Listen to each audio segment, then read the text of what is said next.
अस्सलाम वालेकुम।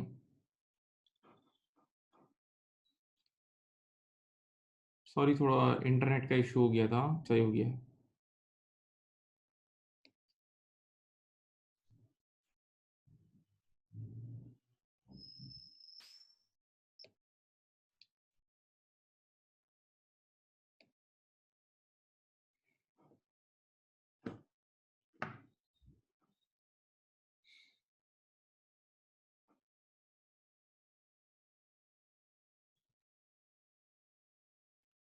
एक सेकंड।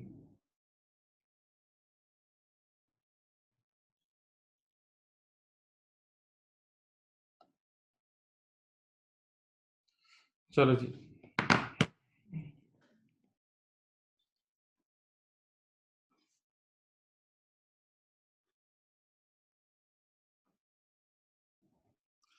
बेटा, प्यारे बच्चों, कल हम लोग डिस्कशन कर रहे थे।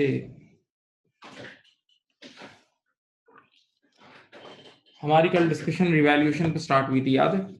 मैंने कहा था दो में से और एक मॉडल पिक करना है। जब आपने स्टार्ट करना है तो पूरी थ्योरी बताई थी, कॉस्ट मॉडल या रिवैल्यूएशन मॉडल। फिर अगर एक बार किसी एक एसेट पर एक मॉडल अप्लाई करा तो उसकी पूरी क्लास ऑफ एसेट पे, कंप्लीट क्लास ऑफ एसेट पे वही मॉडल अप्लाई होगा, याद है? ताकि चेरी पिकिंग का खात्मा हो, चेरी पिकिंग का खात्मा हो। फिर उसके बाद हमने डिस्कशन की थी फिर उसके बाद हमने डिस्कशन की थी कि अगर एक बार किसी एक एसेट को रिवैल्यू करा तो उसकी पूरी क्लास ऑफ एसेट एक साथ रिवैल्यू होगी। ये 3 पॉइंट थ्योरी के बताए थे जो आपकी बुक में भी लिखे हुए हैं। 3 पॉइंट्स थ्योरी के आपको बताए थे जो कि आपकी बुक्स में भी प्रॉपर गिवन है, ओके? राइट? देन फिर मैंने कहा था कि अगर कोई इदारा रिवैल्यूएशन मॉडल यूज़ कर रहा है तो वो एसेट्स को रिवैल्यू कब करेगा? हर हफ्ते करेगा, हर महीने करेगा, हर साल करेगा? तो मैंने कहा था रिवैल्यूएशन फ्रीक्वेंटली होनी चाहिए और इतनी फ्रीक्वेंटली हो कि मार्केट वैल्यू और कैरिंग वैल्यू में मटीरियल डिफरेंस ना हो। या आसान लफ्ज़ों में, जब कभी भी एसेट, गौर से सुनो, आसान लफ्ज़ों में, जब भी कभी किसी एसेट की मार्केट वैल्यू में मेजर मटीरियल चेंज आएगा तो आपको उसको रिवैल्यू करना है, ठीक है? राइट?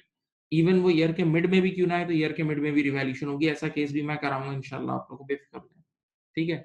फिर हमने डबल एंट्रीज़ पे बात की थी, फिर हमने रिकॉर्डिंग के ऊपर बात की थी। तो पहले हमने मेजर बात की थी रिवैल्यूएशन नॉन डेप्रिशिएटिंग एसेट यानी land, revaluation non depreciating asset यानी लैंड, याद है? तो उसमें मैंने कहा था कि आपने एक पीस ऑफ लैंड बाय किया और डायरेक्ट अपवर्ड रिवैल्यूएशन हुई।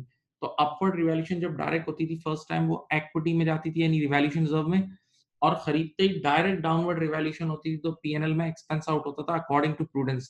According to prudence, according to prudence direct direct direct expense out होता था, याद है? ओके, हाँ। देन और से सुनना। फिर हमने उसके बाद बात की थी कि अगर अपवर्ड के बाद डाउनवर्ड हो रहा है तो क्या होता है और डाउनवर्ड के बाद अपवर्ड हो रहा है तो क्या हो रहा है। ये केसेस भी हमने डिस्कस किए थे कि क्या उनकी ट्रीटमेंट थी। फिर हम आए थे बिल्डिंग के ऊपर, यानी revaluation depreciating asset. Depreciating assets भी रिवैल्यू होते हैं, बिल्कुल होते हैं। अगर आपकी पॉलिसी रिवैल्यूएशन वाली है तो बिल्कुल होंगे। और उनकी डबल एंट्री बनाने की एक टेक्निक बताई थी, 3 स्टेप्स बताए थे। डेप्रिशिएटिंग एसेट्स को कभी भी रिवैल्यू करना हो तो उनकी डबल एंट्री बनाने के 3 कदम थे। पहला कदम, आप चेक करेंगे अपवर्ड रिवैल्यूएशन है या डाउनवर्ड रिवैल्यूएशन है। अपवर्ड रिवैल्यूएशन है या डाउनवर्ड रिवैल्यूएशन, सही है? तो अकॉर्डिंगली आपने उसको पहले, अगर अपवर्ड है तो रिजर्व में जाएगा, डाउनवर्ड है तो पीएनएल में जाएगा, पक्का? नंबर 2, आप चेक करते थे कि आपको याद होगा कि जब जिस दिन आप रिवैल्यूएशन कर रहे हो उस दिन जितनी भी पुरानी एक्यूमुलेटेड डेप्रिसिएशन होती थी उसको रीसेट टू निल खत्म कर देते थे। उस एसेट की पुरानी एक्यूमुलेटेड डेप्रिसिएशन को खत्म कर देते थे। क्यों? क्योंकि रिवैल्यूएशन के बाद एसेट नए सिरे से ज़ीरो से डेप्रिशिएट होगा, एक नई ज़िंदगी, उसको नया जन्म मिला है, राइट? और आखिरी काम क्या होता था? बैलेंसिंग फिगर जो भी होती थी वो आप एसेट के अकाउंट में ले जाते थे, एसेट के अकाउंट में ले जाते थे। और इन सब की फिर एंड में एक निशानी मैंने बताई थी कि रिवैल्यूएशन की एंट्री सही बनी है, गलत बनी है, इसकी एक बहुत आला निशानी थी कि आप रिवैल्यूएशन करके जैसे ही हटोगे ना, रिवैल्यूएशन की एंट्री बना के जैसे ही हटोगे ना, तो एसेट के अकाउंट का जो क्लोजिंग बैलेंस होगा वही मार्केट वैल्यू होगा। एसेट के अकाउंट के अंदर मार्केट वैल्यू क्लोजिंग बैलेंस में रिफ्लेक्ट होनी चाहिए। ये सारी बातें हमने कल डिस्कस की थी, ठीक है? अब इधर देखें, फिर उसके बाद ये वाला नोट, ये देखें, उसके बाद ये वाला नोट हमने ये वाला पेज हमने एंड में डिस्कस किया था, ये बहुत अहम पेज था। मैंने कहा था कि आपने ईयर 0 पे देखें, स्क्रीन पे देखें, मैं एक बार ये रिकॉल करा दूं, ये ज़रूरी चीज़ है। ईयर 0 पे आपने एक एसेट बाय किया था 10,000 का और उसकी लाइफ थी बेटा 5 इयर्स। तो आप 10,000 डिवाइडेड बाय 5, 10,000 डिवाइड बाय 5 करोगे तो एक एक साल की डेप्रिसिएशन 2-2 हजार आएगी। तो पहले 2 साल 2-2 हजार की डेप्रिसिएशन बुक कर ली, देख लो बेटा पूरा रिकॉल हो जाएगा। बताओ ईयर 2 के एंड पर मेरे बच्चों, ईयर 2 के एंड पर नेट बुक वैल्यू कितनी आ गई? 10 - 2 इज एनबीवी 6 आ गई। ईयर 2 के एंड पर एनबीवी आ गई है 6000। ईयर 2 के एंड पर एनबीवी कितनी आ गई? 6000। अब मुझे बताएं कि लेटेस्ट से ईयर 2 के एंड पर इसकी मार्केट वैल्यू में मटेरियल चेंज आया, तो हमने मार्केट वैल्यू निकाली तो वो 12000 आई। अब 6000 पे हम खड़े थे, 6 से 12 पे जा रहे हैं, 6 से 12 पे जा रहे हैं, अपवर्ड रिवैल्यूएशन कर रहे हैं। 6000 से 12000 पे जा रहे हैं, तो हम अपवर्ड रिवैल्यूएशन कर रहे हैं और हमें पता है कि अपवर्ड रिवैल्यूएशन इक्विटी में जाती है।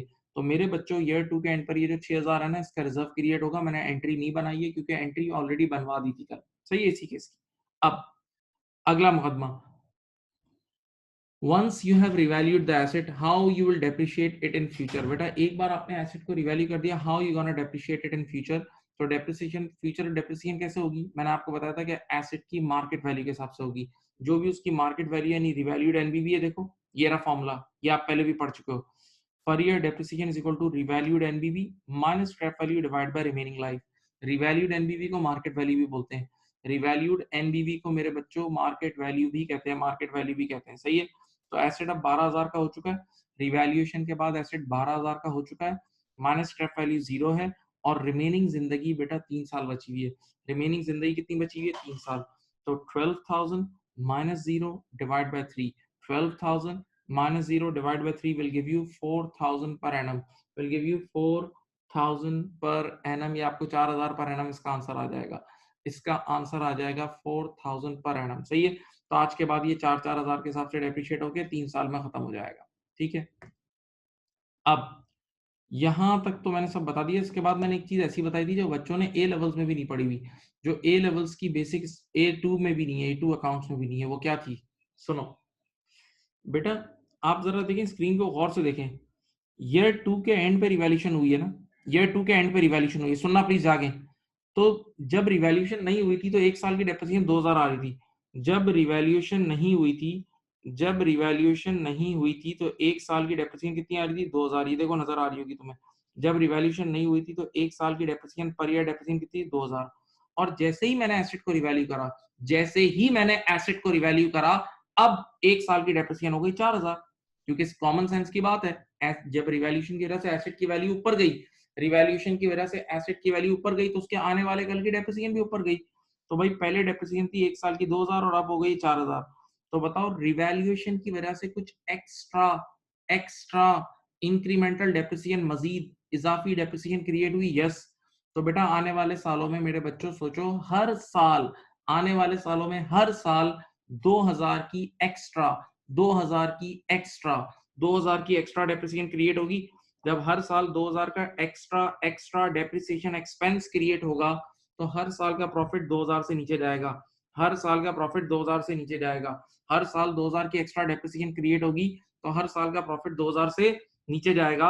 और जब हर साल का प्रॉफिट 2000 से नीचे जाएगा तो हर साल की रिटेन अर्निंग भी 2000 से नीचे जाएगी। तो भाई जरा सोचो एक मिनट, इस तरह तो लोग डिमोटिवेट हो जाएंगे कि जिसने भी रिवैल्यूएशन करा उसके आने वाले कल की रिटेन अर्निंग की ऐसी तैसी हो गई। जिसने भी रिवैल्यूएशन किया उसके आने वाले कल की रिटेन अर्निंग की ऐसी की तैसी हो गई। तो स्टैंडर्ड बोर्ड चालाक था, उसने फौरन से ये बात सोची। उसने कहा नहीं यार, ये तो बहुत सख्त जुल्म हो जाएगा। तो उन्होंने फौरन से बोला कि भाई ये जो रिटेन अर्निंग आपकी कम हो रही है ना, अभी इसको सही कर देते हैं। उन्होंने क्या बोला आपको कि आपका जो रिवैल्यूएशन रिजर्व 6000 का क्रिएट हुआ है ना, आप इस रिवैल्यूएशन रिजर्व को हर साल रिटेन अर्निंग में ट्रांसफर कर देना। किस अमाउंट से? जितने अमाउंट की एक्स्ट्रा डेप्रिसिएशन हो, जितने अमाउंट की एक्स्ट्रा डेप्रिसिएशन हो हर साल उतने अमाउंट का रिवैल्यूएशन रिजर्व आप रिटेन अर्निंग में ट्रांसफर कर देना। तो बताओ एक्स्ट्रा डेप्रिसिएशन 2000 की थी, तो अब आप एंट्री बना देना, रिवैल्यूएशन रिजर्व को 2000 से खत्म करना, रिटेन अर्निंग 2000 से क्रेडिट कर देना। रिवैल्यूएशन रिजर्व डेबिट, जब रिजर्व डेबिट होता है तो कम होता है और जो रिजर्व क्रेडिट होता है वो बढ़ता है। तो एंट्री बना देना रिवैल्यूएशन रिजर्व डेबिट और रिटेन अर्निंग क्रेडिट। फिर अगले साल भी यही एंट्री बनाना और तीसरे साल भी यही एंट्री बना देना। अच्छा एक बात सोचो, ये तीनों एंट्रीज भी लॉजिकल हैं। आपका 6000 का रिजर्व क्रिएट हुआ था ना, तो अगले 3 साल में 2-2 हजार करके 6 का 6 खत्म हो गया। 6000 का रिजर्व क्रिएट हुआ था रिवैल्यूएशन रिजर्व, दो दो और दो करके अगले 3 सालों में खत्म हो जाएगा, अगले 3 सालों में खत्म हो जाएगा जब एसिड खत्म होगा, राइट? तो ये काम नहीं भूलना। और ये वाली जो एंट्री है ना, इसको बोलते हैं रिवैल्यूएशन रिजर्व रियलाइज। इस एंट्री को बोलते हैं रिवैल्यूएशन रिजर्व रियलाइज। इस एंट्री का नाम क्या है? रिवैल्यूएशन रिजर्व रियलाइज, ठीक है? और ये इसकी लॉजिक है जो मैंने नीचे बॉक्स में डाल के लिखी हुई है, देखो, ये देखो। For depreciating assets, we need to make an entry for revaluation reserve realized in order to cancel the effect of extra or incremental depreciation. इसको ट्रांसफर एंट्री भी बोलते हैं। यस, इसको ट्रांसफर एंट्री भी बोलते हैं।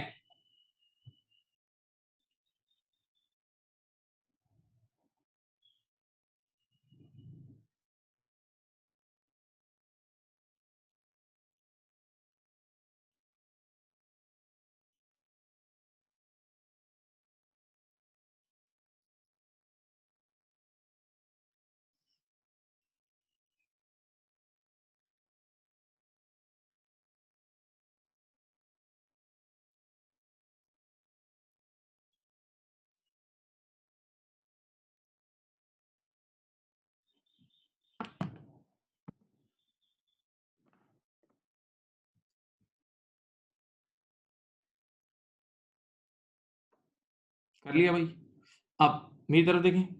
अब मैं जरा और आपको अब जरा हर चीज को गौर गौर से सुनना भाई, हर चीज गौर गौर से सुनने वाली है। सीख तो तुम जाओगे लेकिन सुनना गौर से।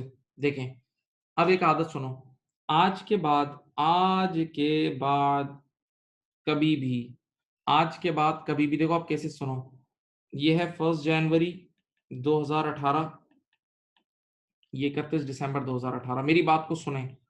आज के बाद कभी भी रिवैल्यूएशन का सवाल है और डेप्रिशिएटिंग एसेट हो, कान खोलो इधर लाओ। आज के बाद कभी भी रिवैल्यूएशन का सवाल है और डेप्रिशिएटिंग एसेट हो, आवाज सुनना, बड़ा अच्छा डायलॉग आ रहा है। तो ये निगाहें, ये आंखें सबसे पहले ढूंढेंगी डेट ऑफ रिवैल्यूएशन। ये सबसे अहम चीज होगी सवाल में। एक बार फिर, आज के बाद कभी भी रिवैल्यूएशन का सवाल आ जाए और डेप्रिशिएटिंग एसेट हो, आज के बाद कभी भी रिवैल्यूएशन का सवाल आ जाए और डेप्रिशिएटिंग एसेट हो, तो ये निगाहें, ये आंखें, ये गुनाहगार आंखें सबसे पहले ढूंढेंगी डेट ऑफ रिवैल्यूएशन, किस दिन रिवैल्यूएशन हुई है, किस दिन रिवैल्यूएशन हुई है। अब इसका पहला केस, बेटा कभी कभार रिवैल्यूएशन ईयर के बिगनिंग पे होती है। तो देखो, कभी कभार इधर देखो रिवैल्यूएशन होती है ईयर के बिगनिंग पे, ईयर के बिगनिंग पे। तो अगर अगर डायलॉग सुनो, इंशाल्लाह दिलों पे हिट होंगे। अगर रिवैल्यूएशन ईयर के बिगनिंग पे हो रही हो, अगर रिवैल्यूएशन ईयर के बिगनिंग पे हो रही हो, तो पहले एसेट को रिवैल्यू कर लेना, पहले एसेट को रिवैल्यू करना, रिवैल्यू करना, और फिर इस साल की डेप्रिसिएशन, ये जो पूरा साल है ना, ये डेप्रिसिएशन अपडेटेड अमाउंट पे कैलकुलेट करना। बेटा कॉमन सेंस की बात सोचो ना। अगर अकाउंटिंग सोचो, ऐसे ऐसे सूखा सूखा नहीं समझ में आएगा, इन्वॉल्व। अगर रिवैल्यूएशन साल के पहले दिन हो गई, अकल के बंदो सोचो, अगर रिवैल्यूएशन साल के पहले दिन हो गई, तो पहले दिन ही एसेट की वैल्यू चेंज हो गई। तो जब पहले दिन ही एसेट की वैल्यू चेंज हो गई, तो अभी तो एक दिन भी नहीं गुजरा है। तो अब जो तुम्हें इस वाले साल की जो करंट ईयर की डेप्रिसिएशन है, ये अपडेटेड अमाउंट यानी मार्केट वैल्यू के बेसिस पे निकालनी होगी। अपडेटेड अमाउंट यानी मार्केट वैल्यू यानी अपडेटेड वैल्यू के बेसिस पे डेप्रिसिएशन कैलकुलेट होगी, सही है? और अब एक बात सोचो, जब रिवैल्यूएशन ईयर के स्टार्टिंग पे हो गई है, दिमाग, जब रिवैल्यूएशन ईयर के स्टार्टिंग पे हो गई है, तो ये वाला जो साल है, जो पूरा साल है, इसकी डेप्रिसिएशन नए अमाउंट के हिसाब से होगी यानी मार्केट वैल्यू के हिसाब से होगी। तो जब मार्केट वैल्यू के हिसाब से इसकी डेप्रिसिएशन कैलकुलेट होगी, तो उस डेप्रिसिएशन के अंदर इजाफी इजाफी इजाफी इंक्रीमेंटल एलिमेंट होगा। उस डेप्रिसिएशन के अंदर इजाफी और इंक्रीमेंटल एलिमेंट भी होगा। तो उस इंक्रीमेंटल एलिमेंट को कैंसिल करने के लिए ये वाली एंट्री बनानी होगी, ये वाली एंट्री भी बनानी होगी, रिवैल्यूएशन रिजर्व डेबिट और रिटेन अर्निंग क्रेडिट, सही है? तो केस नंबर 1, पहला केस, आंखें और कान। कभी कभार ईयर के स्टार्टिंग पे रिवैल्यूएशन होती है, तो ईयर के स्टार्टिंग में जब भी रिवैल्यूएशन हो रही है, तो साल के पहले दिन एसेट को रिवैल्यू कर देना, साल के पहले दिन एसेट को रिवैल्यू कर देना, वैल्यू चेंज कर देना, प्लस अभी पहले ही दिन चेंज हो गया, तो इस पूरे साल की डेप्रिसिएशन नए अमाउंट यानी अपडेटेड अमाउंट यानी मार्केट वैल्यू से निकलेगी। और जब इस साल की डेप्रिसिएशन मार्केट वैल्यू के हिसाब से निकलेगी, तो उसके अंदर इजाफी एलिमेंट होगा ना, तो एक्स्ट्रा डेप्रिसिएशन का इफेक्ट कैंसिल करने के लिए ये एंट्री बनेगी। ये पहला केस है, ये पहला केस है।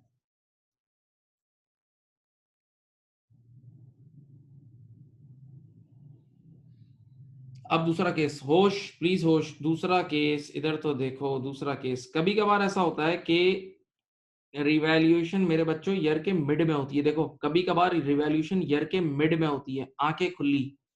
कभी कभार रिवैल्यूएशन ईयर के मिड में होती है यहाँ। तो ईयर के मिड का मतलब, तवज्जो मेरी तरफ मैं आऊं, ईयर के मिड का मतलब आधा साल गुजर गया है।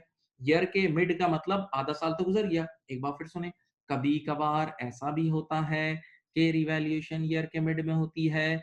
तो ईयर के मिड का मतलब आधा साल तो गुजर गया। तो जो आधा साल पहला गुजर गया उसकी डेप्रिसिएशन होगी ओल्ड स्टाइल में। उसकी डेप्रिसिएशन कैसे होगी? ओल्ड स्टाइल में, जो पुराने जमाने के तरीके से। फिर ईयर के मिड में रिवैल्यूएशन वाला काम करना, ईयर के मिड में एसेट को रिवैल्यू करना, ईयर के मिड में एसेट को रिवैल्यू कर दिया। और अब ये जो रिमेनिंग हाफ ईयर है ना, ये देखो या आधा साल, आखिरी आधा साल, रिमेनिंग हाफ ईयर की डेप्रिसिएशन जो होगी वो मार्केट वैल्यू के हिसाब से निकलेगी। वो मार्केट वैल्यू के हिसाब से निकलेगी। सही है। तो सेकंड केस क्या है? कभी कभार रिवैल्यूएशन ईयर के मिड में भी होती है। तो ईयर के मिड का मतलब आधा साल तो गुजर गया है। तो पहला आधा साल जो गुजर गया है, पहला आधा साल जो गुजर गया है उसकी डेप्रिसिएशन ओल्ड स्टाइल में होगी। पहला आधा साल जो गुजर गया है उसकी डेप्रिसिएशन ओल्ड स्टाइल में होगी। फिर ईयर के मिड में एसेट को रिवैल्यू करना, फिर ईयर के मिड में एसेट को रिवैल्यू करना। और अब जो रिमेनिंग हाफ ईयर है, उसकी डेप्रिसिएशन अपडेटेड अमाउंट यानी मार्केट वैल्यू के हिसाब से होगी। अपडेटेड अमाउंट यानी मार्केट वैल्यू के हिसाब से होगी। तो अब एक बात बोलूं, जब रिमेनिंग, जब आखिरी आधा साल, आखिरी आधे साल की डेप्रिसिएशन, आखिरी आधे साल की डेप्रिसिएशन मार्केट वैल्यू के हिसाब से होगी। तो आखिरी आधे साल की डेप्रिसिएशन के अंदर इजाफी इजाफी इजाफी इंक्रीमेंटल डेप्रिसिएशन का एलिमेंट होगा। तो आखिरी 6 महीने के लिए आपने ये एंट्री भी बनानी है। आखिरी 6 महीने के लिए आपने ये वाली एंट्री भी बनानी है। फॉर लास्ट 6 मंथ्स, हाँ। हाँ जी। तो ये दो केस हो गए। और सबसे आसान केस जो आप बहुत बार कर चुके हैं, सबसे आसान केस जो आप पहले भी कर चुके हैं, कभी कभार रिवैल्यूएशन, आंखें खोलो, देखो मेरे लाल मार्कर को देखो। कभी कभार रिवैल्यूएशन बिल्कुल साल के आखिरी दिन होती है। कभी कभार रिवैल्यूएशन बिल्कुल बिल्कुल साल के आखिरी दिन होती है। तो अगर रिवैल्यूएशन साल के आखिरी दिन हो रही है तो इसका मतलब पूरा साल गुजर गया ना भाई। अगर रिवैल्यूएशन साल के आखिरी दिन हो रही है तो पूरा साल गुजर गया। तो इस गुजरे हुए साल की डेप्रिसिएशन, पूरे साल की डेप्रिसिएशन ओल्ड स्टाइल में होगी। पूरे साल की डेप्रिसिएशन किस में होगी? ओल्ड स्टाइल में होगी। तीसरा केस फिर सुन लो, कभी कभार रिवैल्यूएशन साल के आखिरी दिन भी होती है। कभी कभार रिवैल्यूएशन साल के आखिरी दिन भी होती है। तो साल के आखिरी दिन अगर रिवैल्यूएशन हो रही है तो पूरा साल गुजर गया, पूरा साल गुजर गया। तो अब जब पूरा साल गुजर गया तो इस गुजरे हुए साल की डेप्रिसिएशन ओल्ड स्टाइल में, पुराने जमाने के तरीके से होगी। फिर ईयर एंड पे रिवैल्यू करना, रिवैल्यू कर दिया बस। अब जो अगला साल होगा ना, अगले साल मार्केट वैल्यू के हिसाब से डेप्रिशिएट होगा। देखो यहाँ रिवैल्यू है ना ईयर के एंड पे। तो अब नेक्स्ट ईयर आपको मार्केट वैल्यू से डेप्रिसिएशन करनी है, मार्केट वैल्यू से डेप्रिसिएशन करनी है। और जब नेक्स्ट ईयर मार्केट वैल्यू के हिसाब से डेप्रिसिएशन होगी ना, तो इजाफी इजाफी इंक्रीमेंटल डेप्रिसिएशन अगले साल से आएगी। इंक्रीमेंटल डेप्रिसिएशन अगले साल से आएगी। तो फिर वो रिवैल्यूएशन रिजर्व रियलाइज वाली एंट्री अगले साल से बनाना, वो ट्रांसफर वाली एंट्री मेरे बच्चों अगले साल से बनाना। सही है। ये तीन बातें बहुत अहम है। मैं अब सवाल कराऊंगा और आपने, मैं बच्चों की तरह खुद हाथ पकड़ पकड़ पकड़ पकड़ पकड़ पकड़ कर तुम्हें ले जाऊंगा, बेफिक्र हो जाओ। सही है। लेकिन ये बातें याद रखना, मैं चुप हूँ, उसके थोड़े नोट्स बना लो। मैं चुप हूँ, नोट्स बना लो, चलो।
बेटा कर लिया मेरे प्यारे बच्चों, लिख लिया? ये जरूर लिखना था, ये दिल था, ये पूरी गेम का दिल है, ये पूरी गेम का दिल था। Date of revaluation. आज के बाद कभी भी आपके सामने इस तरह का सवाल आएगा रिवैल्यूएशन का, ये आंखें सबसे पहले क्या ढूंढेंगी? तारीख, डेट, तारीख, डेट, तारीख, date, date of revaluation, date of revaluation. ये आप समरी बना लो इसकी, मैंने जो बताई ये बातें इसकी बना लो, सारी बातें तो बताई 3-3 बार रिपीट करके। मैं रुक रहा हूँ, बना लो, लिख लो।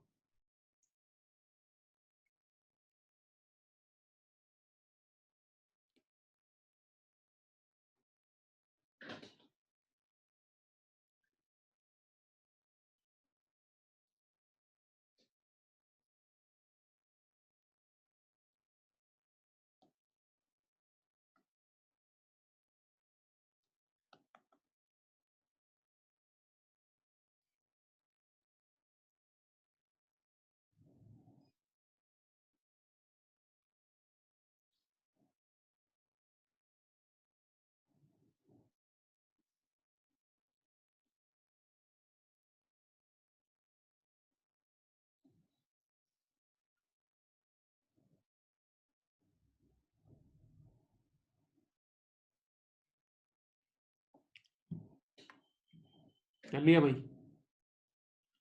मेरे प्यारे प्यारे, मेरे प्यारो, मेरे प्यारो, इधर देखें।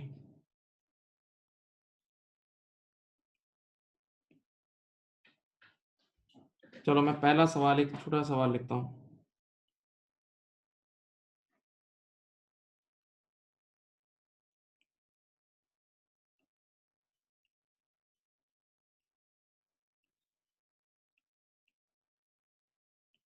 ये देखो, ये है 1 जनवरी 16, दिसंबर 16, दिसंबर 17, ठीक है।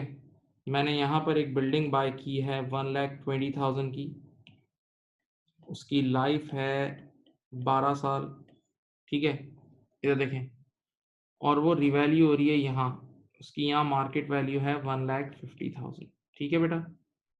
अब ये एसेट का नाम है बिल्डिंग।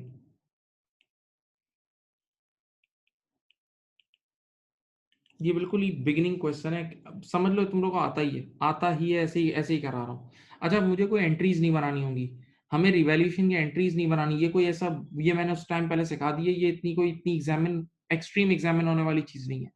तो हमें सिर्फ उसको एक्सट्रैक्ट का जवाब देना है। इधर देखो, हमें ये जवाब देना होगा कि पीएनएल में क्या जाएगा, एसएफपी में क्या जाएगा, सही है। रिक्वायर्ड,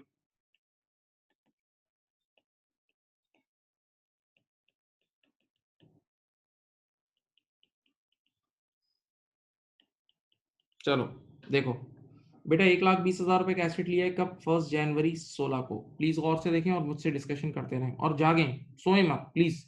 क्लास में आ गए हो तो यार अब लग के पढ़ो, लग के। 1 जनवरी 16, 1,20,000 रुपए का एसेट लिया था, और लाइफ कितनी है? 12 years. Life is 12 years, life is 12 years. कोई मेथड नहीं है तो स्ट्रेट लाइन होगा बेटा, पहले ही बता चुका हूँ। और कोई स्क्रैप वैल्यू नहीं है तो मेरे बच्चों जीरो होगी। तो 1,20,000 डिवाइड बाई 12, यहाँ डेप्रिसिएशन आई है 10,000, ठीक है। अब मुझे बताओ, जो सेकंड ईयर रिवैल्यूएशन हो रही है वो साल के बिल्कुल आखिरी दिन हो रही है। देखो, 31 दिसंबर 17 को मार्केट वैल्यू गिवन है ना 1,50,000। बेटा 31 दिसंबर 17 की मार्केट वैल्यू गिवन है, तो बिल्कुल सेकंड ईयर के आखिरी दिन, बेटा बिल्कुल सेकंड ईयर के आखिरी दिन रिवैल्यूएशन हो रही है, बिल्कुल सेकंड ईयर के आखिरी दिन रिवैल्यूएशन हो रही है।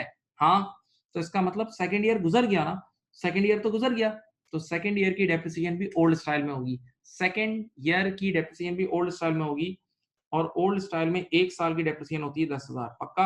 अब मुझे बताओ, 120 -10 एनबीवी कितनी आई बोलो? एनबीवी आई है 1,00,000, एनबीवी आई है 1,00,000, एनबीवी आई है 100,000, पक्का। एनबीवी आई है 100,000 और मार्केट वैल्यू कितनी है? 1,50,000। मेरे बच्चों मुझे बताओ, कितने से रिवैल्यू हो गया? 1,00,000 पे खड़े हो, सीधा सीधा नजर आ रहा है, सूखा सूखा मामला है। 1,00,000 पे खड़े हो, 1,50,000 पे जाना है, तो आप नीचे लिख दोगे छोटा सा, बस खत्म।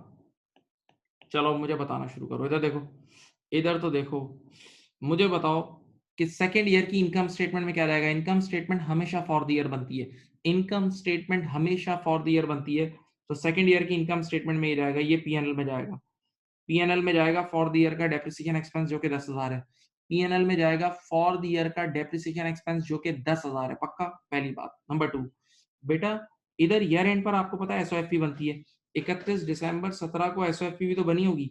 31 दिसंबर 17 को एसओएफपी बनी होगी। आप जरा टेक्निकली सोचो, साल के बिल्कुल आखिरी दिन एसेट रिवैल्यू हुआ है। सोचे तो सही, साल के बिल्कुल आखिरी दिन एसेट रिवैल्यू हुआ है। रिवैल्यू का मतलब मार्केट वैल्यू पे आ जाना। रिवैल्यू का मतलब मार्केट वैल्यू पे आ जाना। तो बस ईयर एंड पर रिवैल्यू होकर 1.5 लाख का हो गया होगा। तो बस वही 1.5 लाख एसओएफपी में चले जाएंगे। वही 1,50,000 कहाँ चले जाएंगे मेरे बच्चों? यही 1,50,000 चले जाएंगे एसओएफपी में। खत्म। बस। तो एक इनकम स्टेटमेंट में ये एक्सपेंस जाएगा और एसओएफपी में एक एसेट जाएगा। और हाँ, ये 50,000 का रिवैल्यूएशन रिजर्व भी, ये 50,000 का रिवैल्यूएशन रिजर्व भी एसओएफपी में जाएगा। ये 50,000 का रिवैल्यूएशन रिजर्व भी एसओएफपी में चला जाएगा। तो भाई ये चीजें मैंने आपके सामने रख दी है। सेकंड ईयर यानी हमें उसने सेकंड अकाउंटिंग पीरियड से रिलेटेड पूछा था। तो डेप्रिसिएशन एक्सपेंस कितना था? 10,000।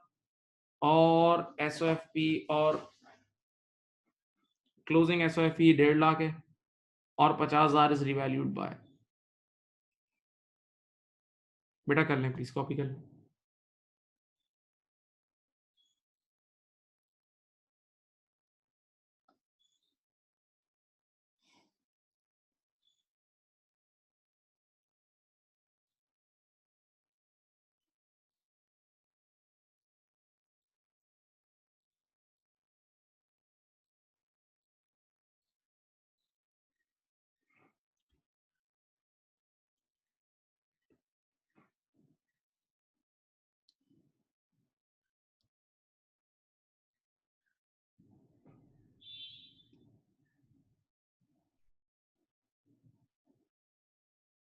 जी, एसओएफपी में 1.5 लाख रुपए का एसेट जाएगा और 50,000 रुपए का रिवैल्यूएशन रिजर्व, दोनों अलग अलग जाएगा। रिजर्व इक्विटी साइड पे जाता है, रिजर्व इक्विटी साइड पे जाता है मेरे बच्चों।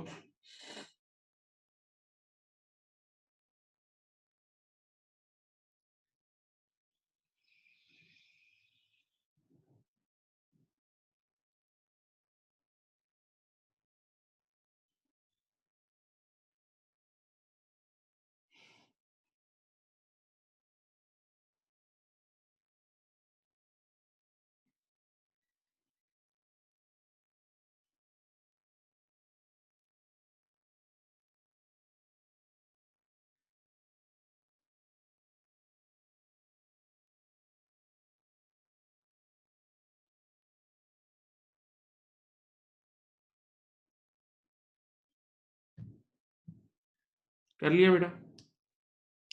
बोलो भाई, कॉपी कर लिया?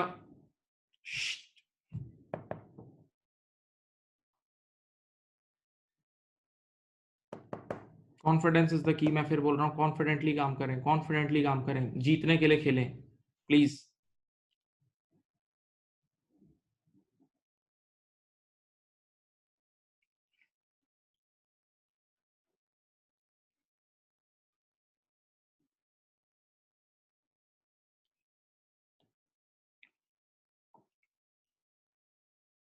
ये करो चलो। ये इसके जैसा एक सवाल है क्वेश्चन नंबर 1 के नाम से। ये देखो, ये आप मेरी बुक में भी है लेकिन अब यहीं देख के कर लो। ये करो चलो।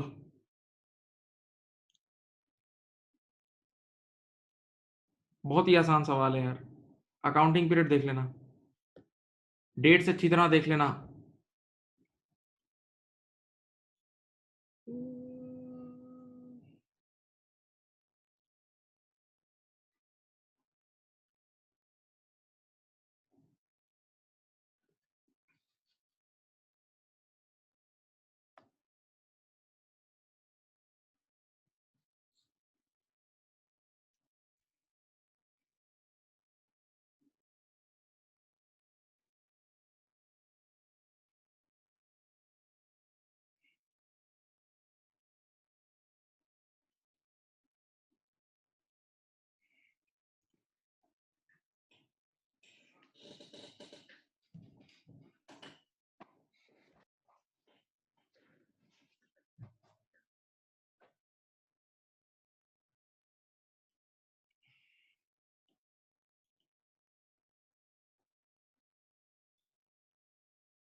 पहला अकाउंटिंग पीरियड है 1 जनवरी 08, फिर दिसंबर 08, फिर 31 दिसंबर 09, यही है।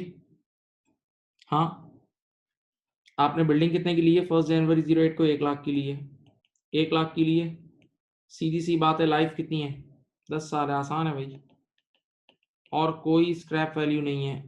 तो 1 lakh divide by 10, 1 lakh divide by 10 मेरे प्यारो, 1 लाख डिवाइड बाय 10, डेप्रिसिएशन आ जाएगी 10,000 की, और यहाँ भी डेप्रिसिएशन आ जाएगी 10,000 की। क्यों?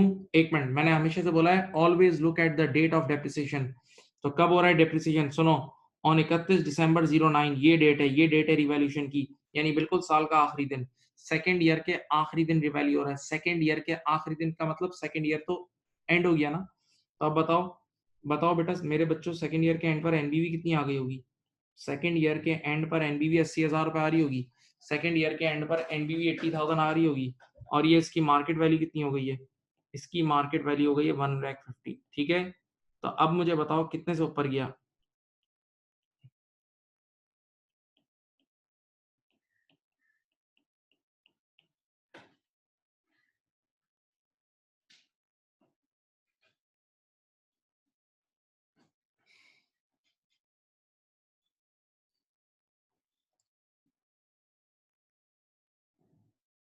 अब मुझे बताएं बेटा, सेकेंड ईयर का काम करना था ना, इस सेकेंड ईयर का फाइनेंशियल, तो सेकेंड ईयर का ये रहा मेरे बच्चों, इधर देखो,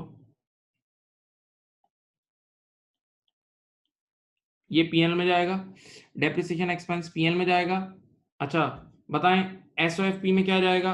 एसओएफपी में ये मार्केट वैल्यू जाएगी। देखो एसेट ईयर एंड पे रिवैल्यू हुआ है तो मार्केट वैल्यू पे आ जाएगा, तो ये एसओएफपी में चला जाएगा। ये चीज मेरे बच्चों एसओएफपी में जाएगी, एसेट साइड पे, और ये रिवैल्यूएशन रिजर्व भी चला जाएगा, रिवैल्यूएशन रिजर्व भी चला जाएगा एसओएफपी में। ठीक है, कोई था, किसी ने कर लिया था? कुछ बच्चों ने आंसर लिख के भी दे दिए मुझे, बोले भाई।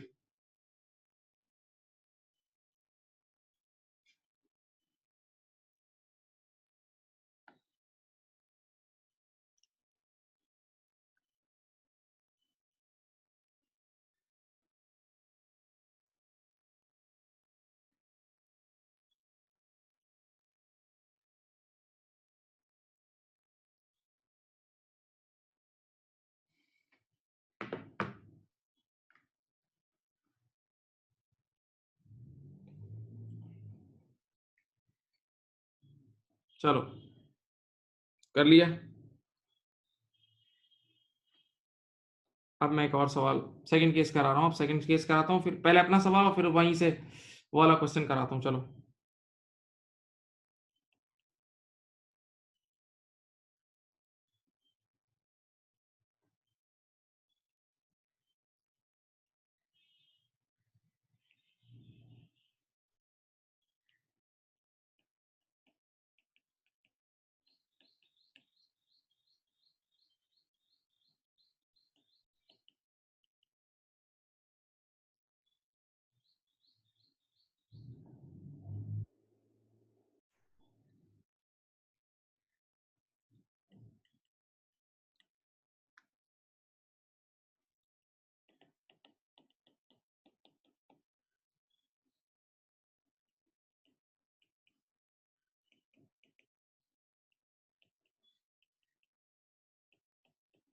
चलो गौर से देखना, गौर से देखना। आपने 1 जनवरी 16 को, बेटा सुने, 1 जनवरी 16 को, 1 जनवरी 16 को एक एसेट खरीदा है 60,000 का, 60,000 का। लाइफ थी 12 ईयर्स, लाइफ थी 12 ईयर्स, लाइफ थी 12 ईयर्स, ओके राइट। और एक साल बाद यानी 1 जनवरी 17 को, देखो अब देखें आप, यानी सेकेंड ईयर के बिगनिंग पे, सेकेंड ईयर के बिगनिंग पे मेरे बच्चों यहाँ पर ये रिवैल्यू हो रहा है, और इसकी मार्केट वैल्यू है 88,000। ये रिवैल्यू होके कितने का हो रहा है बेटा? इसकी मार्केट वैल्यू है 88,000 हो गई है, सही है। अब चलें बिस्मिल्लाह करते हैं। आप हजरात से रिक्वेस्ट है और से यहाँ देखें, बताओ 60,000 का एसेट था, divide by 12, 60 divide by 12, 60 divide by 12, यहाँ पहले साल डेप्रिसिएशन आ गई है 5,000, पहले साल डेप्रिसिएशन कितनी आ गई है? 5,000। 60,000 डिवाइडेड बाय 12, 5,000 की डेप्रिसिएशन आ गई है। 60 माइनस 5 कर लो, बताओ बेटा यहाँ एनबीवी कितनी आ जाएगी? यहाँ एनबीवी आ गई 55। यानी जो रिवैल्यूएशन का दिन था ना मेरे बच्चों, जो रिवैल्यूएशन का दिन था, सिर्फ अभी देखें लिखे नहीं, जो रिवैल्यूएशन का दिन था उस दिन एनबीवी आ रही है 55,000। हाँ, अब बताओ आप 55 से 88 पे जा रहे हो, 55 से 88 पे जा रहे हो, कितने से ऊपर जा रहे हो? 55 पे खड़े हो, 88 पे पहुंच रहे हो, तो मेरे ख्याल से 33 ये हो जाएगा रिवैल्यूड बाय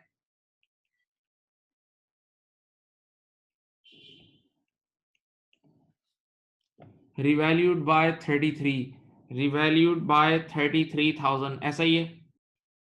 अब जरा बात सुने, आप सब जानते हैं रिवैल्यूड बाय का मतलब ये 33,000 का रिजर्व क्रिएट हुआ है, 33,000 का अपवर्ड रिवैल्यूएशन की वजह से रिजर्व क्रिएट हुआ होगा, मैं एंट्री नहीं बना रहा, 33,000 का रिवैल्यूएशन रिजर्व क्रिएट हुआ होगा। हाँ, अब जरा एक बात सुनो, एक बार सुकून से सुने, एक बार एक एसेट रिवैल्यू हो जाए, बच्चों आराम से सुनो, एक बार एक एसेट रिवैल्यू हो जाए तो आज के बाद अपडेटेड अमाउंट से डेप्रिशिएट होता है। तो बताओ इस एसेट का अपडेटेड अमाउंट कितना है? 88। इस एसेट का अपडेटेड अमाउंट 88 का हो गया, तो updated amount divide by remaining life. अब अगले साल की, ये देखो ये वाला जो साल है ना, अगला साल, अगले साल की जो डेप्रिसिएशन होगी वो market value divide by remaining life. तो ओरिजिनल लाइफ कितनी थी? 12 साल थी मेरे बच्चों, ओरिजिनल लाइफ कितनी थी? 12 साल थी। तो 12 साल में से एक साल निकाल दो तो 11 रह गई।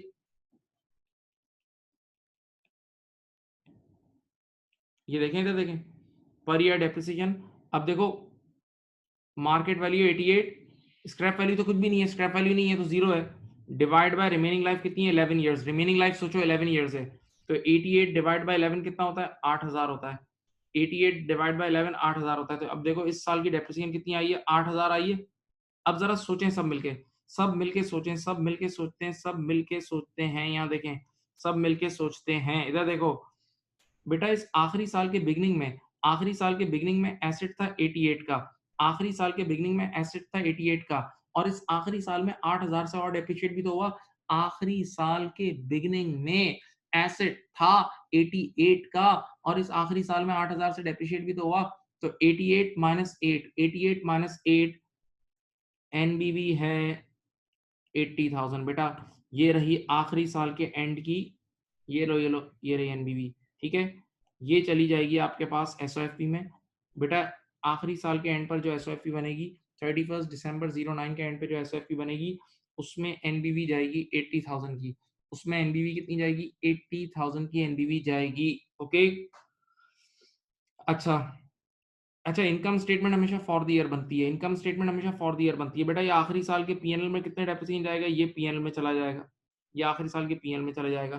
तो मैंने दो चीजें तो आपको बता दी, आखिरी साल के एसओएफपी में जो एसेट जाएगा ईयर एंड पे बिल्डिंग का अमाउंट कितना जाएगा? 80,000, और आखिरी साल में जो डेप्रिसिएशन एक्सपेंस जाएगी सेकंड ईयर में, सॉरी, वो 8,000 का जाएगा।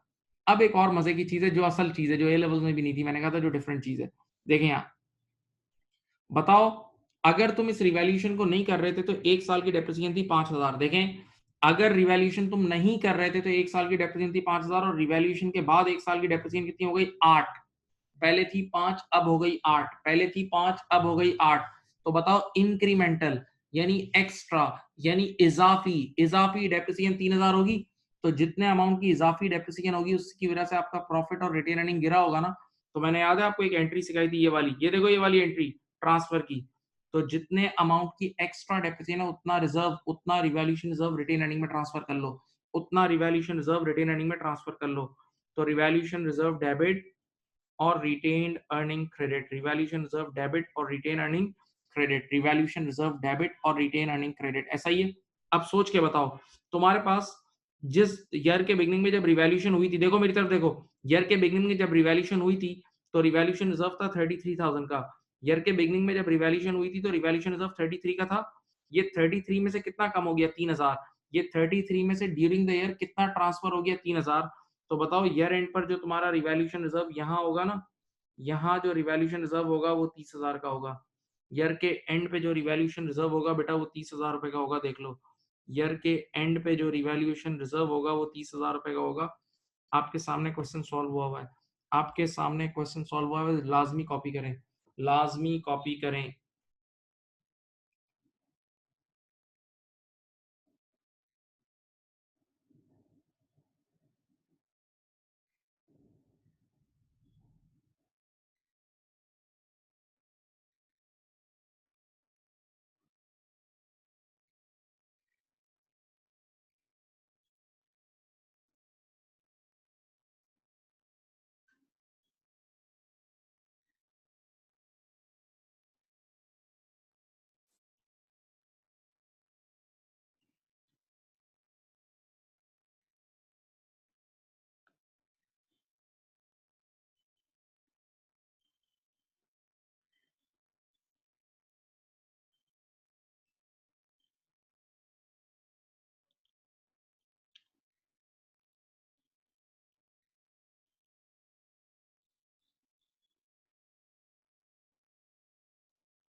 33 का रिजर्व क्रिएट हुआ था जब रिवैल्यूएशन हुई थी। जब रिवैल्यूएशन हुई थी तो 33 का रिजर्व क्रिएट हुआ था, जिंदा हुआ था। और बेटा ये ड्यूरिंग द ईयर 3000 का ट्रांसफर हो गया। देखो ये जो ट्रांसफर की एंट्री नहीं बनी हुई है, देखो तो 33 में से 3 खत्म हो गया तो ये 30 रह गया होगा। रिवैल्यूएशन रिजर्व डेबिट होता है तो कम होता है, क्रेडिट होता है तो बढ़ता है। कोई भी रिजर्व इक्विटी होता है ना, रिजर्व मींस इक्विटी। कोई भी रिजर्व बढ़ता है तो क्रेडिट होता है, कम होता है तो डेबिट होता है। यस, 30,000 का रिवैल्यूएशन रिजर्व एसओएफपी में जाएगा फाइनल।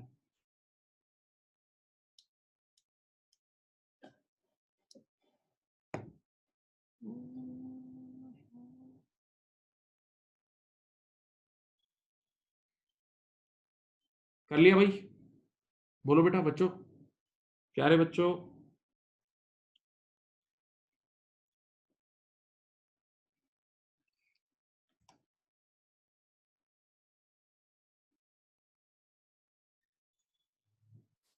बेटा कॉपी कर लिया मेरे प्यारे बच्चों? मेरे जवान बच्चों कर लिया?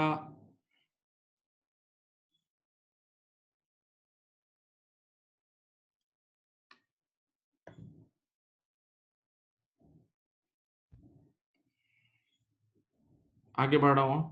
अब देखो मैं किस तरतीब से पढ़ा रहा हूँ, पहले अपना एक सवाल लिख के कराता हूँ और वही सवाल का डुप्लीकेट तुम लोगों से वो बुक का सवाल करा रहा हूँ, सही है इससे, ताकि तुम लोग साथ साथ चलो। चलो आ जाओ, ये करो, ये करो, ये लो, ये लो।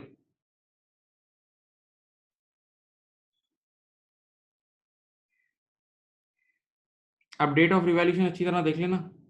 डेट ऑफ रिवॉल्यूशन अच्छी तरह देख लेना भाई। इस बार डेट ऑफ रिवॉल्यूशन 1 जनवरी 2009 है। 1 जनवरी 2009 को रिवैल्यू हो रहा है, ख्याल करना।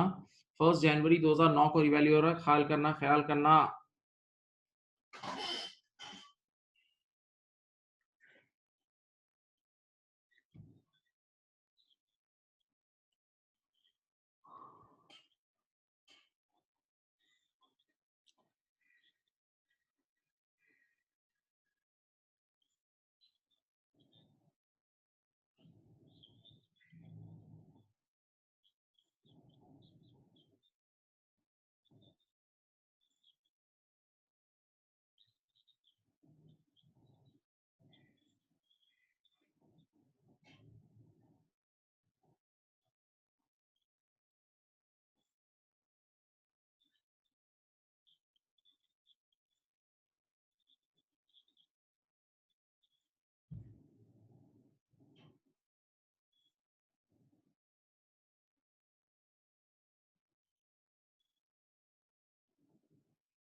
बेटा करें क्वेश्चन, करें क्वेश्चन, करें। Come on come on come on come on, go go go, start.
कर लिया?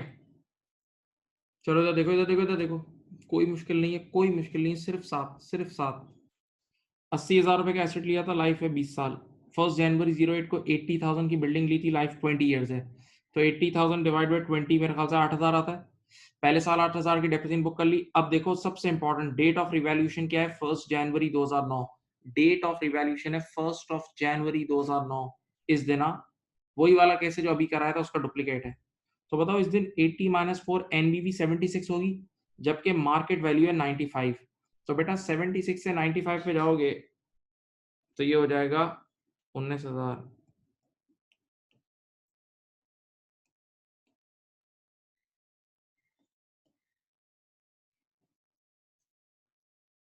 रिवैल्यूड बाय 19,000 आ गया, रिवैल्यूड बाय 19,000 आ गया, ऐसा ही है पक्का। अब यहां देखें, ये 19,000 का रिजर्व क्रिएट हो गया होगा। 19,000 का क्या क्रिएट हो गया होगा, रिजर्व। अब सोरा सुनना, एक बार एसेट रिवैल्यू हो जाए तो आज के बाद अपडेटेड अमाउंट पे डेप्रिशिएट होता है। एक बार एसेट रिवैल्यू हो जाए तो आज के बाद अपडेटेड अमाउंट पे डेप्रिशिएट होता है। तो अब ये 95 का हो गया, 95 का एसेट हो गया। अच्छा बेटा, ओरिजिनल लाइफ थी 20 साल, ओरिजिनल लाइफ थी 20 साल और 1 साल गुजर गया है। ओरिजिनल लाइफ थी 20 साल और 1 साल गुजर गया है, तो अब 19 साल रह गई होगी लाइफ। तो ये देखो डेप्रिसिएशन होगा 95,000 market value divide bye 19 years. देख लो भाई कितना है, 95 डिवाइड बाय 19 मेरे ख्याल से 5,000 आता है। ठीक है, तो अब देखो इस साल की डेप्रिसिएशन आई है 5,000। बेटा इधर देख लो, अब आप एसेट 95 का हो गया था ईयर के बिगनिंग में। बेटा ये जो सेकंड ईयर के बिगनिंग में एसेट 95 का हो गया था और इस 1 साल गुजरने पर 5,000 से और डेप्रिशिएट हो गया। 95 का हो गया था, 5,000 से और डेप्रिशिएट हो गया, तो ईयर एंड पर एनबीवी कितनी हो गई होगी बोलो? ये 90,000 हो गई होगी। बेटा ये 90,000 की एनबीवी जाएगी एसओएफपी में। ये साल के एंड पे जो एसओएफपी बनेगी वहां चली जाएगी। ये साल के एंड पे जो एसओएफपी बनेगी वहां चली जाएगी। ओके, सही, बोलो भाई। अब मेरे बच्चों ये वाला जो नंबर है ना, ये इनकम स्टेटमेंट में जाएगा, ये सेकंड ईयर के पीएनएल में चला जाएगा, ये नंबर सेकंड ईयर के पीएनएल में चला जाएगा। ओके, ऐसा ही है। अब आखिरी चीज, आखिरी चीज बताओ, जब रिवैल्यूएशन नहीं हुई थी तो 1 साल की डेप्रिसिएशन थी 4,000। जब रिवैल्यूएशन नहीं हुई थी तो 1 साल की डेप्रिसिएशन थी 4,000, और जब रिवैल्यूएशन हो गई तो 1 साल की डेप्रिसिएशन हो गई 5,000। तो बताओ रिवैल्यूएशन की वजह से एक्स्ट्रा एक्स्ट्रा एक्स्ट्रा 1,000 रुपए की डेप्रिसिएशन आई, एक्स्ट्रा इंक्रीमेंटल इजाफी 1,000 रुपए की डेप्रिसिएशन आई। तो एक्स्ट्रा डेप्रिसिएशन के इफेक्ट को कैंसिल करने के लिए जो उसने रिटेन अर्निंग का इफेक्ट छोड़ा होगा, आप ये ट्रांसफर की एंट्री बनाते थे बेटा, याद है? ये देखो, ये बना देता हूँ, उसी अमाउंट से बनती है। ठीक है, अब मुझे बताओ, आपने जब रिवैल्यूएशन की थी तो आपका रिजर्व कितना क्रिएट हुआ था? 19,000। जब सेकंड ईयर के बिगनिंग में रिवैल्यूएशन की थी तो आपका रिजर्व 19,000 से क्रिएट हुआ था। वो 19,000 वाला रिजर्व 1,000 से कम हो गया, तो अब वो कितना बच गया होगा भाई? 18,000 का बच गया होगा। अब वो 18,000 का रिवैल्यूएशन रिजर्व ईयर एंड पे बच गया होगा। 18,000 का रिवैल्यूएशन रिजर्व ईयर एंड पे बच गया होगा। दैट्स इट, सवाल हो गया, सवाल हो गया, सवाल हो गया।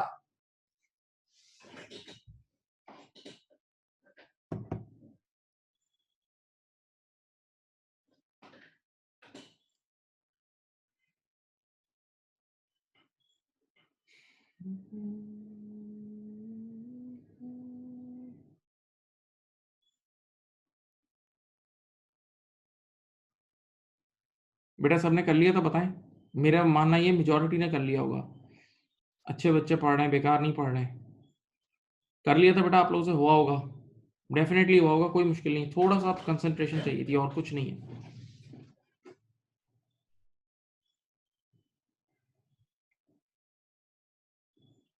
अब देखो मैंने कैसे केस करा है, मैंने आपको ये वाला केस भी करा दिया जिसमें ईयर के एंड पे रिवैल्यूएशन हो रही थी।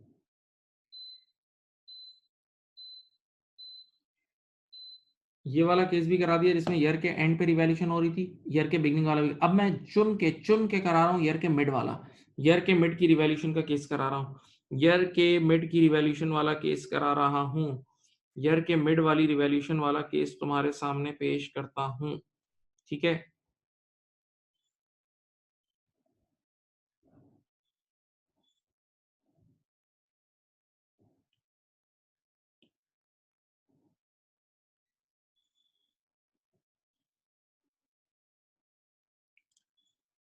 यहाँ देखिए,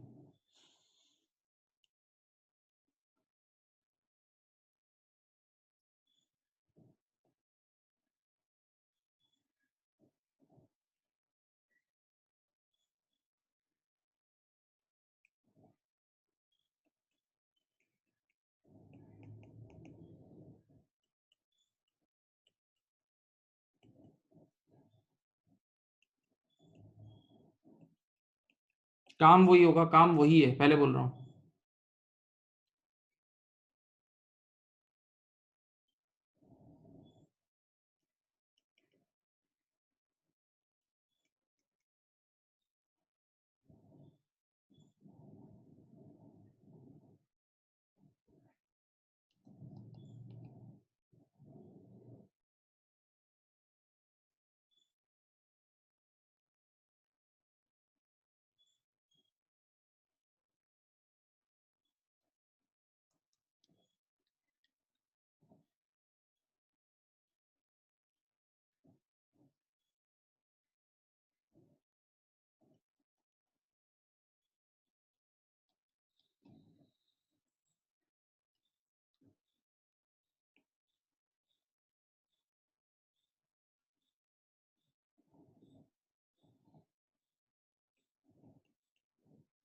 चलो यहाँ देखें, सब सामने देख लें।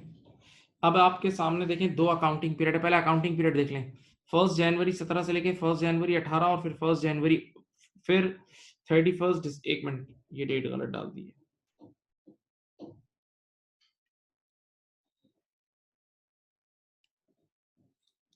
एक सेकेंड,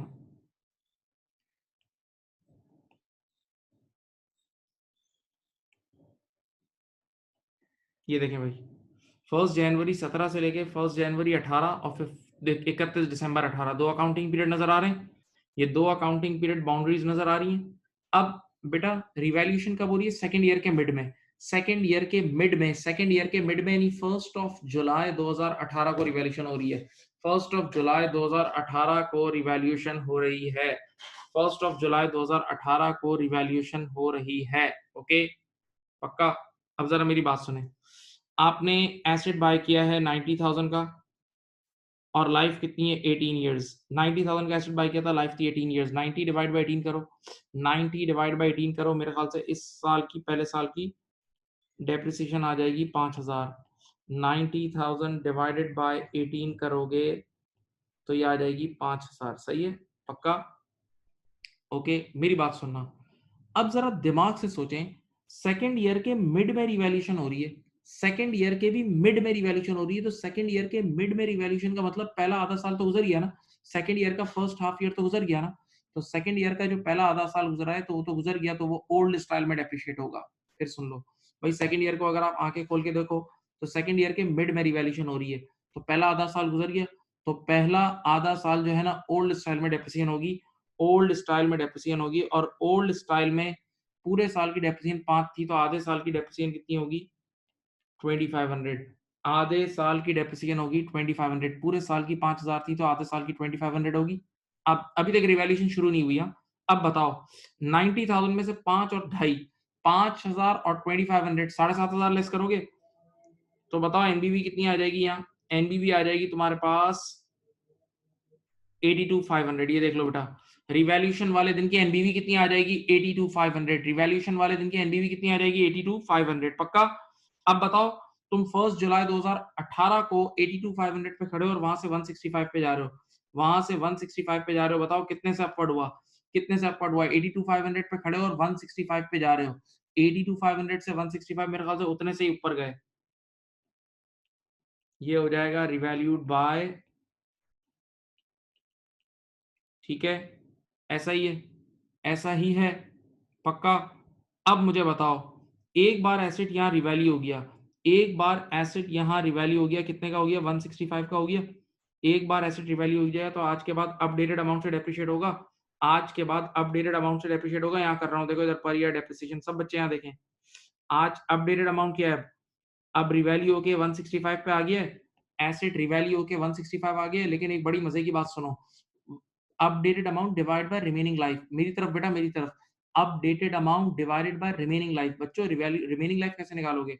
ओरिजिनल लाइफ थी 18 साल, ये देख लो, ओरिजिनल लाइफ 18 साल थी और ये पहला साल पूरा गुजर गया और अगला साल आधा, एक और आधा 1 और 0.5 यानी 1.5 इयर्स गुजर चुके हैं। बेटा 18 साल ओरिजिनल टोटल लाइफ थी, उसमें से आप आंखें खोल के गिन लो ना यार, 1.5 साल गुजर चुके हैं, 1.5 साल गुजर चुके हैं, तो अब 16.5 साल रह चुके होंगे ना मेरे बच्चों। अब कितने साल रह गए होंगे? 16.5 इयर्स, 16.5 इयर्स रह गए होंगे। तो देखो रिमेनिंग लाइफ है 16.5 इयर्स, 16.5 इयर्स। तो देखो मैंने market value divide by remaining life करा, मैथ्स आना चाहिए। Market value divide by remaining life करा, जरा सोच के बताना, जरा सोच के बताना। पर ईयर डेप्रिसिएशन कितनी आई होगी? पर ईयर डेप्रिसिएशन आ गई 10,000, 10,000 पर एनम आ गई। लेकिन एक मजे की बात सुनो, जब मैंने market value divide bye life, देखो 16.5 लिखा है ईयर्स, तो जब डिनोमिनेटर में ईयर्स लिखा है, दिमाग से सोचो, जब डिनोमिनेटर में ईयर्स लिखा है तो आंसर भी पर एनम आया होगा ना। जब डिनोमिनेटर में ईयर्स लिखा है तो आंसर भी पर एनम आया होगा। लेकिन बेटा मेरे मुझे तो 6 महीने की चाहिए ना, मुझे तो आखिरी 6 महीने की चाहिए ना। तो एंड में इसको 6/12 से मल्टीप्लाई कर दो। ये देखो बेटा, जो आपने डिनोमिनेटर में लिखा है वो ईयर्स लिखे हैं, ईयर्स। तो जब आप डिनोमिनेटर में ईयर्स लिखोगे तो आंसर भी पर ईयर आएगा ना, आंसर भी पर एनम आएगा ना, इधर से सोचो। लेकिन आपको तो 6 महीने की चाहिए, तो 6 महीने की आ गई 5,000। 6 महीने की कितनी आ गई? 5,000। इधर देखो, आपने यहाँ 6 महीने की लिख दी 5,000। अब जरा मेरी तरफ देखते रहना, बताओ, बताओ, ईयर के मिड में एसेट रिवैल्यू होके 1.65 पे आ गया था। ईयर के मिड में मेरी तरफ एसेट रिवैल्यू होके 1,65,000 पे आ गया था। बताओ 1,65,000 में से मजीद मजीद अगले आधे साल में 5,000 से डेप्रिशिएट हो गया। 1,65,000 में से मजीद कितने से डेप्रिशिएट हो गया? 5,000 से डेप्रिशिएट हो गया। तो बताओ बेटा ईयर एंड पर इसकी कितनी वैल्यू रह गई होगी? ईयर एंड पे इसकी वैल्यू रह गई होगी 1,60,000। ईयर एंड पर इसकी एनबीवी रह गई होगी 1,60,000। सही है, तो ये 1,60,000 एसओएफपी में चली जाएगी। ये 1,60,000 बच्चों एसओएफपी में चली जाएगी, 1,60,000 एसओएफपी में चली जाएगी, पक्का 1,60,000 एसओएफपी में चली जाएगी। सेकंड पॉइंट, यहाँ देखें, सेकंड पॉइंट, बेटा इनकम स्टेटमेंट हमेशा फॉर द ईयर बनती है। देखो इधर देखो, इनकम स्टेटमेंट हमेशा फॉर द ईयर बनती है। मैंने सेकंड अकाउंटिंग पीरियड तुम्हारे सामने ड्रॉ किया है, सेकंड अकाउंटिंग पीरियड तुम्हारे सामने ड्रॉ किया और पूरे साल को देखो, पूरे साल को देखो, तो पूरे साल का डेप्रिसिएशन एक्सपेंस कितना होगा? पहले 6 महीने का 2500 था और अगले 6 महीने का 5,000 है। देख लो, इनकम स्टेटमेंट हमेशा पूरे साल की फॉर द ईयर बनती है। तो इस फॉर द ईयर में जरा आप पूरे आंखें खोल के देखें, फर्स्ट 6 मंथ्स का डेप्रिसिएशन है 2,500 और अगले 6 महीने का डेप्रिसिएशन है 5,000। फर्स्ट 6 मंथ्स का डेप्रिसिएशन 2,500 है और अगले 6 महीने का है 5,000। तो 2500 प्लस 5,000 कितना होता है? 2500 प्लस 5,000 कितना होता है? 7,500। 2500 प्लस 5,000 कितना होता है? 7,500 का डेप्रिसिएशन एक्सपेंस होता है। सही है, तो ये पीएनएल में जाएगा। इधर देखो, अगर मैं पीएनएल बनाता हूँ ना, पीएनएल ईयर एंडेड दिसंबर 18, तो मेरे बच्चों उसमें डेप्रिसिएशन एक्सपेंस कितना जाएगा? उसमें डेप्रिसिएशन एक्सपेंस जाएगा 7,500 का। अब सबसे एक अच्छी चीज, सबसे आखिरी चीज बताएं, इधर देखें, जब रिवैल्यूएशन नहीं हुई थी तो पहले 6 महीने की डेप्रिसिएशन कितनी थी? 2,500। जब रिवैल्यूएशन नहीं हुई थी तो पहले 6 महीने की डेप्रिसिएशन थी 2,500 और जैसे ही रिवैल्यूएशन हुई तो आखिरी 6 महीने की डेप्रिसिएशन आ गई 5,000। तो रिवैल्यूएशन की वजह से आखिरी 6 महीने में कितनी एक्स्ट्रा डेप्रिसिएशन बुक हुई? देखो रिवैल्यूएशन की वजह से कंपेयर कर लो ना, कंपेयर करो, रिवैल्यूएशन की वजह से आखिरी 6 महीने में 2,500 की extra extra incremental depreciation book हुई है। तो वो जो एंट्री याद है इंक्रीमेंटल डेप्रिसिएशन के लिए आप लोग बनाते थे ट्रांसफर की, तो वो आप बनाओगे रिवैल्यूएशन रिजर्व डेबिट 2,500। ठीक है, अब आपका रिजर्व ओरिजिनली कितना था? 82,500 का था। आपका रिजर्व ओरिजिनली 82,500 का था, उसमें से 2,500 का ट्रांसफर हो गया, तो 80,000 का रिवैल्यूएशन रिजर्व ईयर एंड पे बच गया होगा। 80,000 का रिवैल्यूएशन रिजर्व ईयर एंड पे बच गया होगा, देख लो 80,000 का रिवैल्यूएशन रिजर्व ईयर एंड पे बच गया होगा। कम ऑन डू इट, अच्छा सवाल था ये।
कर लिया बेटा, लिख लें।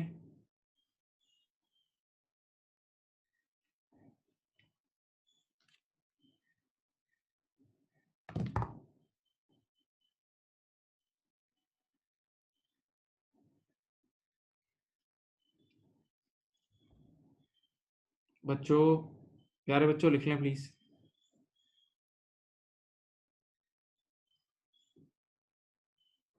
Yes reserve.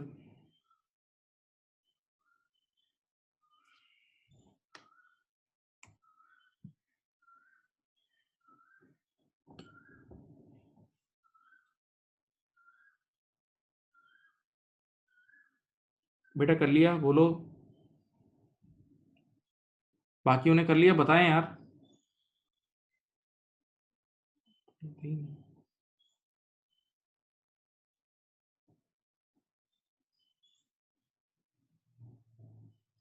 फर्स्ट 6 मंथ्स की 2500 डेप्रिसिएशन कैसे आई बेटा? ओल्ड फर्स्ट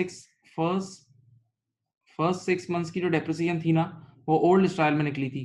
और ओल्ड स्टाइल में 1 साल की डेप्रिसिएशन थी 5000, तो आधे साल की होगी 2500। चलो अब देखो, अब तुम पूरी गेम सीख जाओगे कि मैं इसका डुप्लीकेट सवाल तुम्हें दे रहा हूँ। बिल्कुल मैं किस तरतीब से चल रहा हूँ, एक अपना कराता हूँ और एक उसका डुप्लीकेट विद डिफरेंट नंबर्स। चलो, विद डिफरेंट नंबर्स, ये लो करो।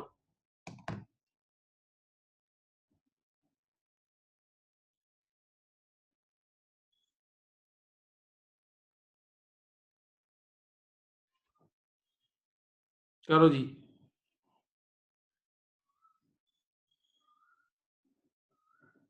करो, आराम से करो। बिल्कुल वैसे ही सवाल है भाई।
थोड़ी सी इंग्लिश चेंज है सवाल में, इंग्लिश देख लेना।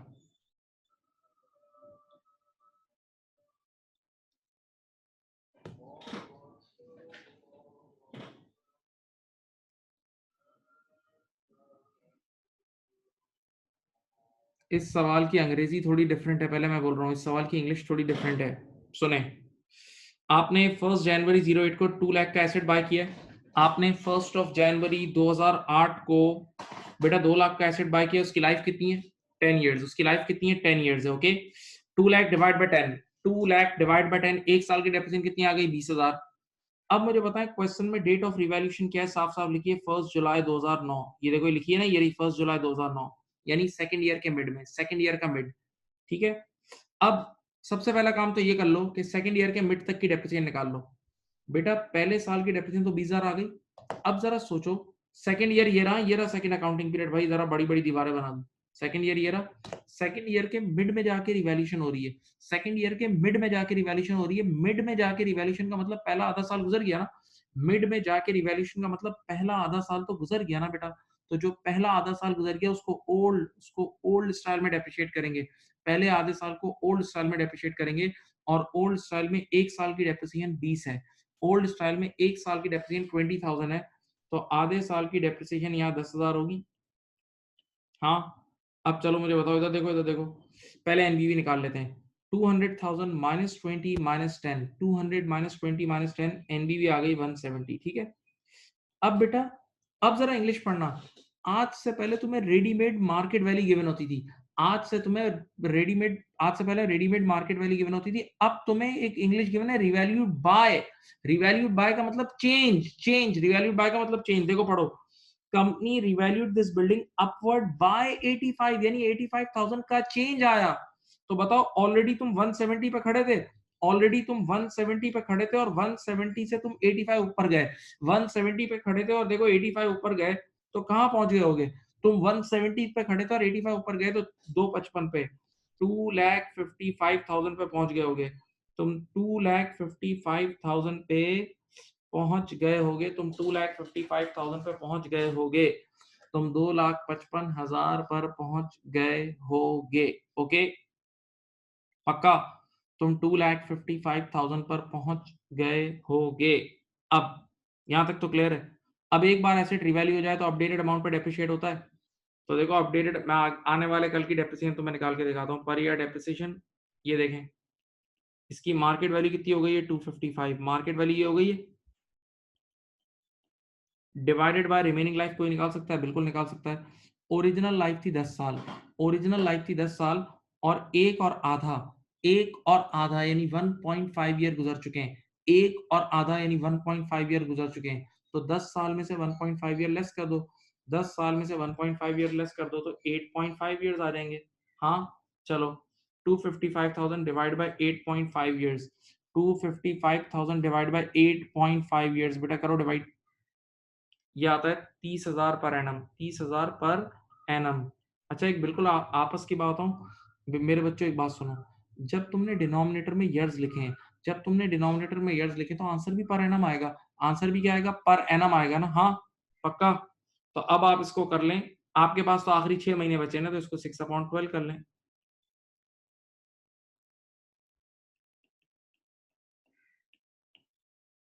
15,000 आ जाएगा। 30,000 इंटू 6/12 करोगे तो ये 15,000 आ जाएगा। तो ये देखो आखिरी 6 महीने की, मेरे बच्चों, आखिरी 6 महीने की डेप्रिसिएशन आ गई है 15,000। अब मुझे बताओ, क्या तुम ईयर एंड की एनबीवी निकाल लोगे? ईयर एंड की एनबीवी आराम से आ जाएगी। कैसे आएगी? देखो इधर देखो, इधर देखो, सुनो। ईयर के मिड में एसेट रिवैल्यू होके 255 का हो गया था। ईयर के मिड में एसेट रिवैल्यू होके 255 का हो गया था। आखिरी 6 महीने में 15 से और डेप्रिशिएट हो गया।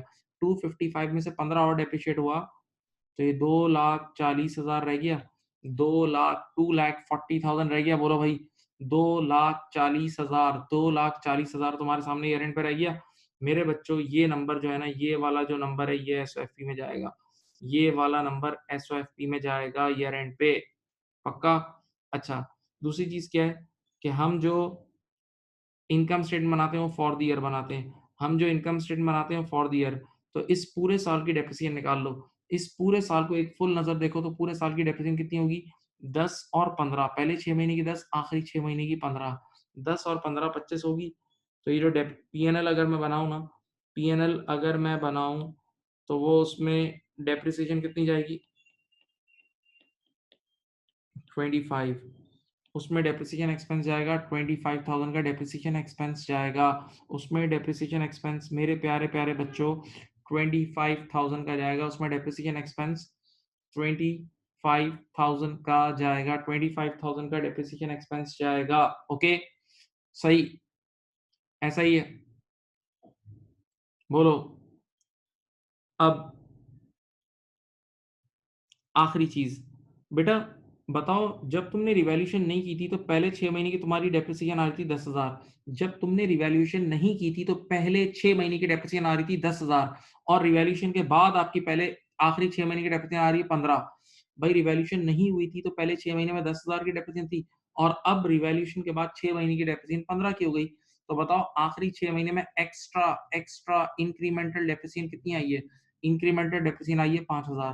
तो उस इजाफी इंक्रीमेंटल डेप्रिसिएशन के इफेक्ट को कैंसिल करने के लिए ये एंट्री याद है? ये एंट्री याद है बेटा? याद करो।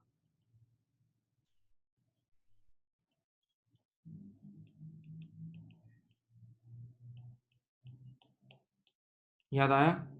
हाँ, तो 85 में से 5 निकालेंगे तो अब ईयर एंड पे जो रिजर्व बच जाएगा, रिवैल्यूएशन रिजर्व ईयर एंड पे बचेगा, वो 80,000 का बचेगा। ठीक है, ये सवाल आपके सामने सॉल्व हो चुका है, देख लें।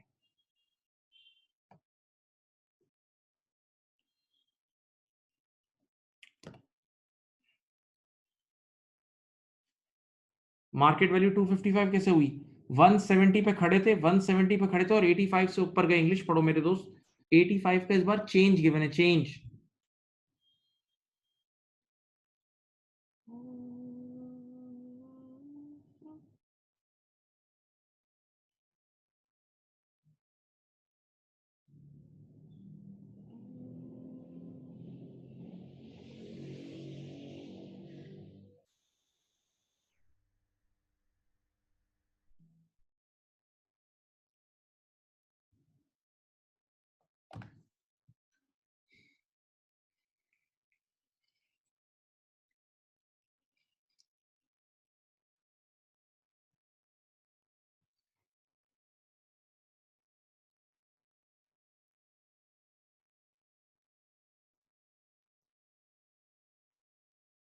अगर डिवैल्यू होगा तो फिर तो रिवैल्यूशन रिजर्व क्रिएट ही नहीं होगा ना भाई।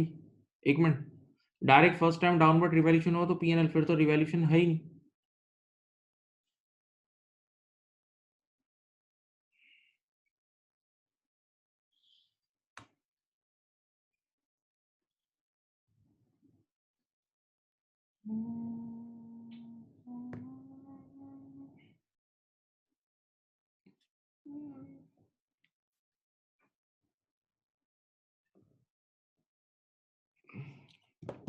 हो गया? समझ में आ गया? बताओ मेरे बच्चों, बताओ समझ में आ गया?